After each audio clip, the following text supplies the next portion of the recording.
তিনি এক জাদুকর, কথার জাদুকর। তার জাদুর ঝোলাতে থাকতো গল্প, উপন্যাস, নাটকের হরেক রকম চরিত্র। এক ফুৎকারে বের করে আনতেন হিমু, রূপা, মিসির আলী কিংবা বাকের ভাইয়ের মতো চরিত্র। হ্যাঁ, বলছি হুমায়ুন আহমেদের কথা।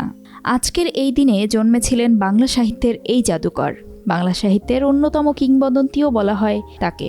দিনটি ঘিরে লেখকের বাড়ি নুহাশপল্লী ছাড়াও দেশের নানা প্রান্তে নানা আয়োজন চলছে। হুমায়ুন আহমেদের জন্মদিন উপলক্ষে প্রতি বছরই সকাল থেকে তার হাতে গড়া গাজীপুরের নুহাশপল্লীর লিচুতলায় ভিড় করতে শুরু করেন ভক্ত, কবি, লেখক আর নাট্যজনেরা। বরেণ্য এই লেখকের সমাধিতে ফুল দিয়ে গভীর শ্রদ্ধা আর ভালোবাসায় স্মরণ করেন তারা। হলুদ পাঞ্জাবি আর নীল শাড়ি পরে লেখকের সৃষ্ট চরিত্র হিমু ও রূপা সেজে দলে দলে তার ভক্তরা হাজির হন নুহাশপল্লীতে। হাজির হয় হিমু পরিবহনও। 1972 সালে নন্দিত নরক উপন্যাসের মাধ্যমে নিজ প্রতিভার জানান দিয়েছিলেন জনপ্রিয় এই লেখক নির্মাতা। এরপর থেকে মৃত্যু পর্যন্ত হ্যামিলিয়নের বাঁশিওয়ালার মতো মুগ্ধ করেছেন এদেশের তরুণ প্রজন্মকে। এখনও অমর একুশে বইমেলায় সর্বাধিক জনপ্রিয় বইয়ের লেখকের তালিকায় থাকে তার নাম। তিনিই দেখিয়েছেন রসায়নের মতো কাঠখোট্টা বিষয়ের শিক্ষক হয়েও কিভাবে সৃষ্টি করা যায় নিখাদ প্রেম, মায়া, মমতা।